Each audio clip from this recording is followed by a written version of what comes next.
신비한 클레오파트라 터널, 잃어버린 무덤의 마지막 트랙. 2022년 산토 도밍고 대학교 유니버서티 오브 센토 더밍고의 고고학자 캐슬린 마어티네즈는 이집트 역사에 대한 이해를 영원히 변화시킬 수 있는 발견을 했다.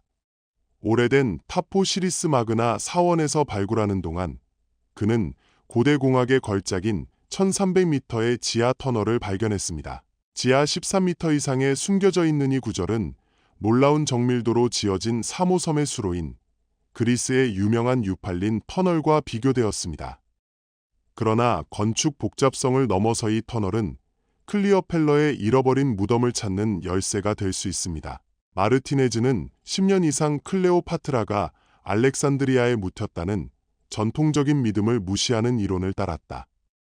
고대 텍스트에 근거한 그의 연구에 따르면 프톨레마이오스 이집트의 마지막 여왕은 이집트의 어머니 여신인 아이시스의 헌정된 성전에 그녀의 연인 마르코 안토니오와 함께 묻힐 수 있었습니다. 터포지리스 매그너의 발굴 전반에 걸쳐 그의 팀은 클리오펠러, 조각상 및 황금 유물의 이미지와 함께 동전을 발견하여 이 사이트가 여왕과 밀접하게 연결되어 있다는 생각을 강화합니다. 그리고 이제 이 터널의 발견으로 무덤을 찾을 가능성은 그 어느 때보다 더 가깝습니다. 클리오펠러 7는 통치자일 뿐만 아니라 정치적 전략가이자 훌륭한 언어학자 및 위대한 지성의 여성이었습니다. 그는 이집트, 그리스어, 히브리어, 라틴어 및 아랍어를 포함한 여러 언어를 사용하여 외국 외교관들과 협상하고 그의 왕국을 효과적으로 지배할 수 있었습니다. 천문학, 수학 및 양리학에 대한 그녀의 지식은 그녀를 가장 교육받은 시대의 인물 중 하나로 만들었습니다. 심지어 그는 구제책과 미용 공식이 있는 유료 조약을 썼다고 말합니다. 그러나 그녀의 정보를 넘어서서 그녀의 정치적 지혜는 이집트 경제를 강화하고 무역 경로를 확장하고 곡물과 같은 주요 자원을 축적하게 만들었습니다. 클리오펠러는 역사 전반에 걸쳐 힘, 아름다움 및 지능의 상징으로 묘사되어 남성이 지배하는 세상에 도전하고 역사에 지울 수 없는 표를 남겼습니다. 고고 학적 발전에도 불구하고 클리오펠러의 무덤은 해결되지 않은 미스터리로 남아 있습니다. 그러나 터포지리스 매그너 터널은이 고대 수색에서 전후에 표시될 수 있습니다. 그의 무덤이 발견되면 인류의 역사에서 가장 충격적인 발견 중 하나일 것입니다. 문제는 우리가 고대 세계에서 가장 위대한 수수께끼 중 하나의 계시를 목격하려고 합니까? 한 번, 이집트의 미라 화 도구 창고. 이집트에서는 체코 고고학자 팀이 묘지에서 남용을 위해 놀라운 발견을 했으며 현재까지 알려진 가장 큰 저수지 창고를 발견했습니다. 이집트에서 미라 화 도구 창고의 발견은 고고학자들 사이에서 큰 놀라움을 일으켰습니다. 차얼즈 더 프라그 유니버서티의 체코 이집트 연구소, 책 인스티튜트 오브 이집프탈러지의 학대 부지에서 발견된 이 창고는 전국에서 발견되었습니다.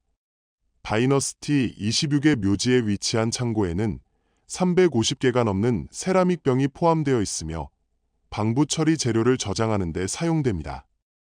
병은 14개의 다른 그룹으로 구성되었으며 그중 일부는 미라 화과정에 사용된 물질의 폐기물을 포함했습니다. 가장 두드러진 발견 중 하나는 4개의 캐니핑 석회석 병병이 있으며 비문에 의해 아이아오티 투로의 아들인 더베류아리 메리나이드와 이집트의 외국 군단의 군사 사령관으로 식별되었습니다.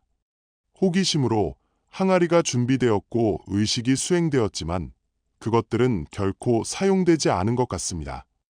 이것은 WR이 메리나이트가 심각한 질병에서 회복될 수 있거나 친척이 수행된 방부 처리 작업에 만족하지 않았음을 시사합니다.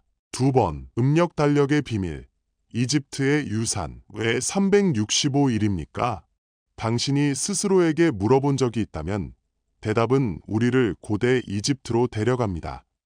오늘날 우리가 사용한 것과 같은 날과 같은 첫 번째 태양 달력을 설계한 사람이었습니다.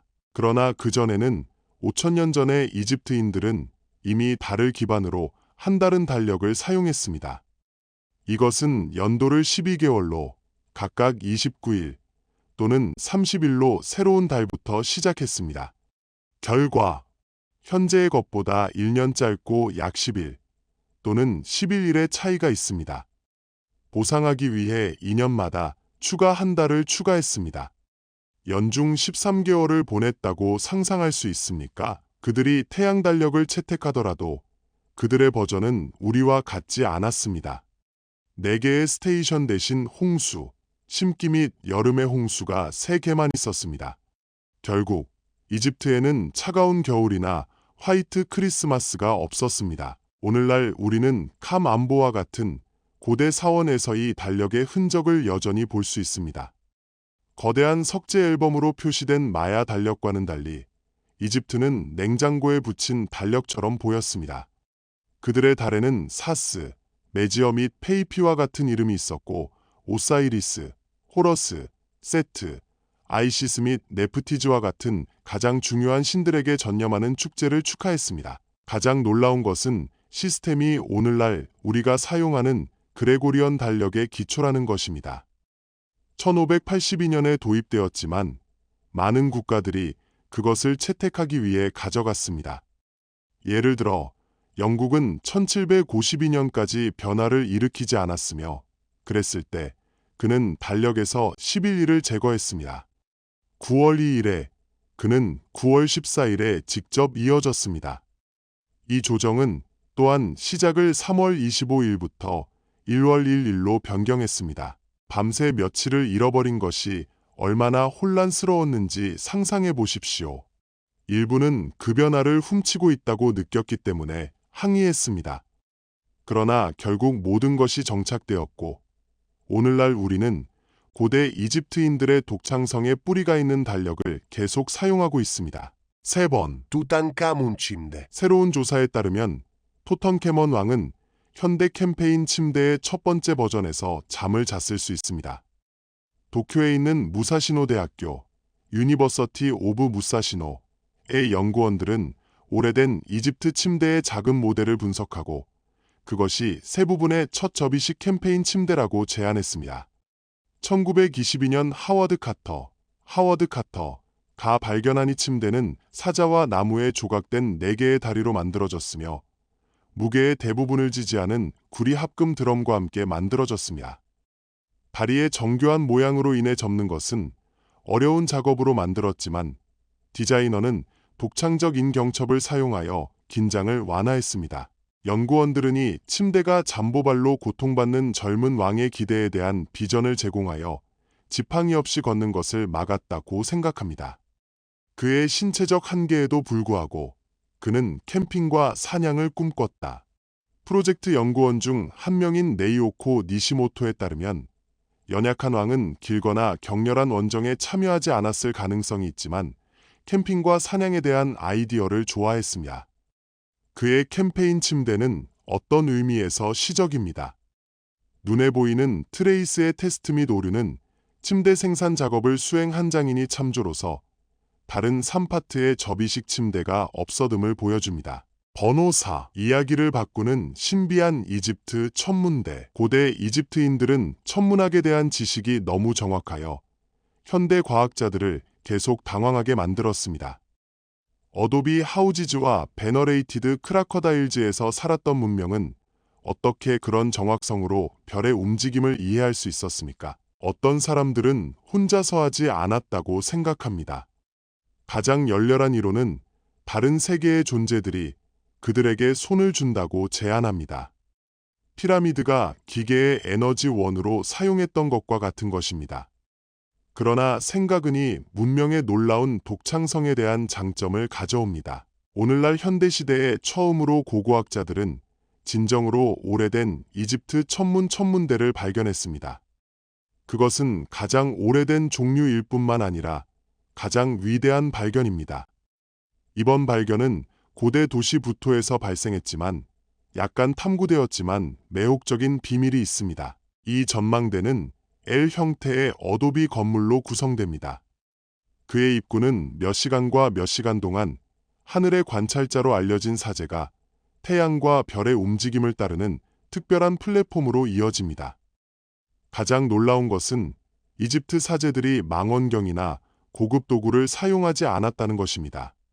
그의 눈과 지식만, 그들은 육안의 몸을 육안으로, 수은과 금성으로 어떻게 식별했습니까? 그들은 오늘날 우리가 취하는 기술 없이 플래니트 스타워즈를 어떻게 구별했습니까? 처음에 연구원들은 성전을 찾았다고 생각했지만 시간과 천문학과 관련된 비문을 발견했을 때 그것이 훨씬 더 중요한 것이라는 것을 이해했습니다. 마지막으로 거대한 석재 태양 시계를 찾을 때 의심할 여지가 없었습니다. 그들은 3,000년이 넘는 이집트 최초의 천문학적 연구소가 될 수 있었습니다. 그 당시 하늘은 오늘날 우리가 별을 명확하게 보지 못하게 하는 가벼운 오염 없이 더 명확했습니다. 그러나 여전히 답이 없는 질문이 있습니다. 아직 찾지 못한 렌즈나 유리 유형을 사용했습니까? 고급 도구 없이 이러한 정확한 계산을 어떻게 달성했습니까? 분명한 것은 고대 이집트인들이 우리가 상상하는 것보다 훨씬 똑똑했다는 것입니다. 그리고 이 발견은 우주에 대한 그의 지식에 대해 우리가 생각한 모든 것을 바꿀 수 있습니다. 번호 5. Carnero Cabezas Collection. 2023년 초 이집트 남부의 아비도스, 어바이더스에 있는 램시즈 아이의 사원에서 발굴해서 뉴욕대학교, 유니버서티 오브 뉴요크의 구세계 연구연구소, 유니버서티 오브 더 뉴요크의 팀은 여러 다른 동물 유물과 함께 관구시대와 함께 최소 2,000개의 미라머리를 발견했다. 이 발견은 2,000년 이상을 포괄하는 기간 동안 사이트에 대한 정보를 제공합니다. 미라 레메드는 봉헌 제물로 믿어졌으며 그의 사망 후 약 1,000년이 지난 램스에 대한 지속적인 경건을 나타냅니다. 이 팀은 또한 오래된 왕국의 6번째 왕조에서 날짜가 약 5m의 벽이 있는 훌륭한 구개 구조와 여러 조각상, 파피리, 오래된 나무, 가죽 의류 및 신발의 유적입니다. 서아그 정부에 위치한 어바이더스는 이집트의 중요한 고고 학적 유적지로 초기 이집트 왕족의 괴물로 봉사하고 오시리스 숭배를 위한 순례 센터입니다. 최근의 발견은 램시즈 사원을 건설하기 전에 어바이더스의 오래된 풍경의 비전을 회복할 수 있는 독특한 기회를 제공합니다. 6번, 웨넌 벤 제드미라 마스크. 토턴케이먼의 골든 매트 마스크는 아마도 가장 유명하지만 확실히 유일한 것은 아닙니다.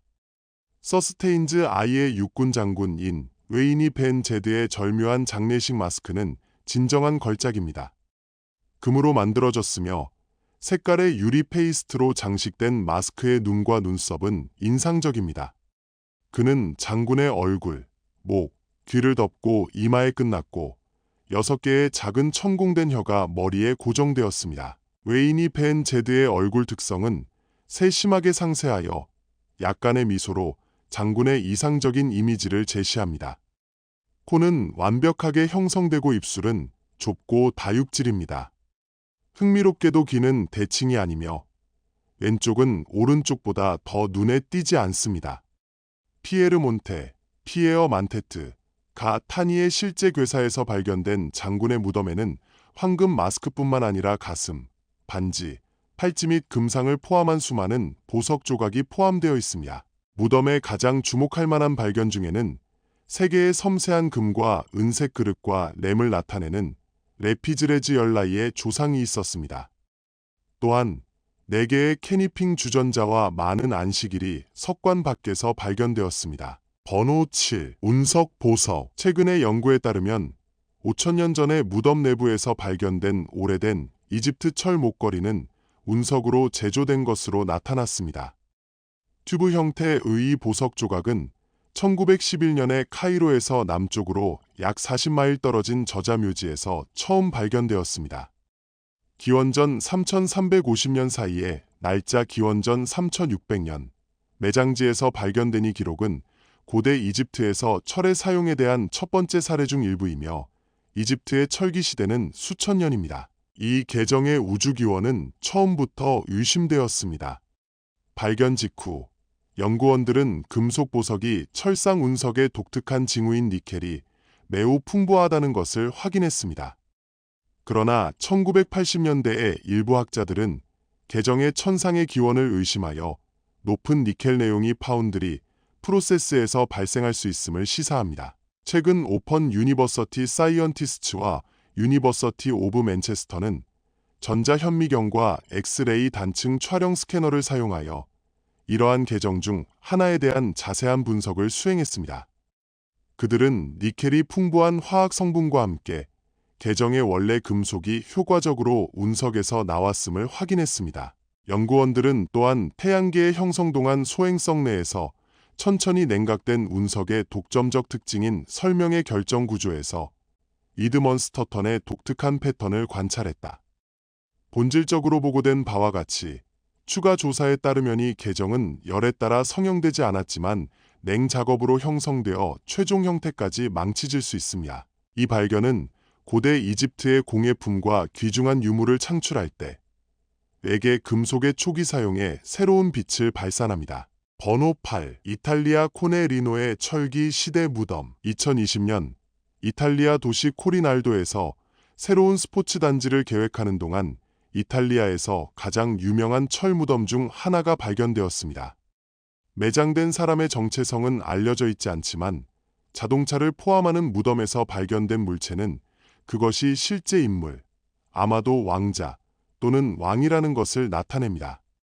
그것은 약 2700년 전에 이탈리아의 아드리아 해안에 살았던 부족인 파이전 컬처에 속한 것으로 여겨진다.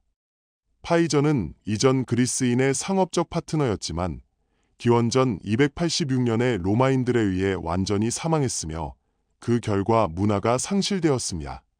무덤에는 헬멧과 청동 컬라, 무기 및 100개 이상의 세라믹 선박이 있었는데 이는 높은 상태를 나타냅니다. 번호 9. 알라프 음향경이라는 아름다운 오래된 건물이 부족하지는 않지만 1600년대 초반에 페르시아 제국의 사파비드 시대에 지어진 얼러포의 아름다움을 일치시킬 수 있는 사람은 거의 없습니다.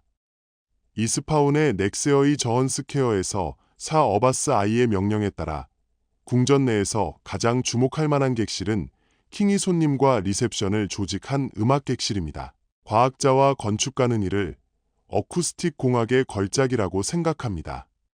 꽃병에 새겨진 다양한 틈새 시장을 갖춘 이중벽은 에코를 흡수하고 전기 기술에 의해 가능하기 전에 수세기 동안 반전 사운드 시스템을 만들도록 설계되었습니다. 방의 중앙에 멈추고 박수를 보내면 광대한 카메라 크기에도 불구하고 에코를 듣지 않을 것입니다. 이 엄청나게 지능적인 디자인을 통해 모든 손님은 킹에스 파워티의 세터 및 카먼케와 같은 악기를 연주하는 라이브 뮤지션의 모든 음표를 들을 수 있었습니다. 틈새는 사운드 디퓨저 역할을 하며 400년 전의 놀라운 음향 정교함을 보여줍니다. 번호 10. 현실적인 미라의 초상화. 고고학자 팀은 고대 도시 필라델피아의 다른 유물과 함께 미라의 현실적인 초상화를 발견했습니다. 초상화는 인상적으로 현실적이며 고인의 외관을 포착합니다. 장례식 건물 및 아이시스 에프로다잇 여신 동상과 같은 추가 인공물이 발견되었습니다. 또한 파피리는 사회, 경제 및 당시의 종교에 대한 정보를 제공하는 민주적이고 그리스어 글로 발견되었습니다. 인물 사진의 소유자는 아마도 그러한 개인화된 그림을 주문하는 비용으로 인해 중산층 또는 엘리트일 것입니다. 이것은 미라의 초상화의 희귀 성과의 지역의 고고, 학적 발굴을 수행하는 데 어려움 때문에 역사적 발견입니다. 11번. 알렉산드리아의 세라피움. 성전은 고대 세계에서 중요한 합계 역할을 했습니다. 어떤 문명에 관계없이 당신은 항상 신들에게 헌정된 성전을 찾을 것입니다. 이 성전은 그들 안에서 숭배된 신들만큼이나 부상을 당했습니다. 이에 대한 뛰어난 예는 알렉산드리아의 세라피움입니다. 이 웅장한 성전은 두 세계를 초월하는 분명한 예입니다. 많은 사람들이 안전하게 알고 있듯이 알렉산드리아는 이집트에 있지만 성전 자체는 그리스 문화에 뿌리를 두고 있기 때문입니다. 그것은 도시의 그리스 지역에 위치했기 때문입니다. 오래된 성전인 세레페움은 전 세계의 순례자와 관광객 모두에게 매우 인기 있는 목적지였습니다. 그는 그의 놀라운 치유력으로 널리 알려져 있었으며 이는 그들의 질병을 구호하는 곳에서 모든 곳에서 사람들을 끌어들였습니다. 또한 성전은 다산 관련 의식으로 유명했으며 이로 인해 많은 부부들이 그곳에 가서 기도하고 자녀를 갖는 축복을 요청했습니다. 이 예는 당시 사원의 엄청난 영향과 힘을 분명히 보여줍니다. 많은 사람들에게 그들은 원하는 것을 얻고 동시에 더 나은 삶을 보장하기 위한 희망을 나타냈습니다. 번호 12. 혀 왕의 무덤. 무덤은 이집트 역사와 고고학을 위해 열광적으로 혼자서 시작되었기 때문에 터트 왕의 무덤만큼 중요한 고고, 학적 유적지는 거의 없습니다. 토턴케이먼 왕의 무덤은 1922년 하워드 카터가 이끄는 굴삭기에 의해 발견되었으며 일단 그것을 발견한 후 전 세계는 더 많은 것을 알고 싶어 했습니다. 언론의 관심만이 역사상 가장 공개된 고고 학적 퇴적물 중 하나로 만들었으며 그중 많은 것들로 이어질 것이며 그중 왕의 저주에 대한 언급이 포함되었습니다. 주지사의 무덤과 관련된 밝은 기둥과 조각상. 다른 호기심이 많은 상황으로 인해 무덤을 발견한 사람들 중 일부를 분명히 하기 위해 나중에 팀 자체는 전체 저주가 무덤에서 보물을 훔치려고 시도한 무덤을 두려워하기 위해 발명되었다는 것을 인정했습니다. 이 무덤의 또 다른 아이러니는 그 발견에도 불구하고 혀왕, 그의 통치, 그의 이야기, 그의 죽음 및 대답하지 않은 채에 대한 많은 신비가 있다는 것입니다. 예를 들어 그가 사랑하는 파라오라면 왜 그는 제대로 묻히지 않았습니까? 부모님이 누구인지 그리고 금지된 관계를 유지했는지 여부에 대한 신비도 있습니다. 이 무덤은 고고 학적 역사의 중요한 부분이며 수년 동안 소중히 여겨질 것입니다.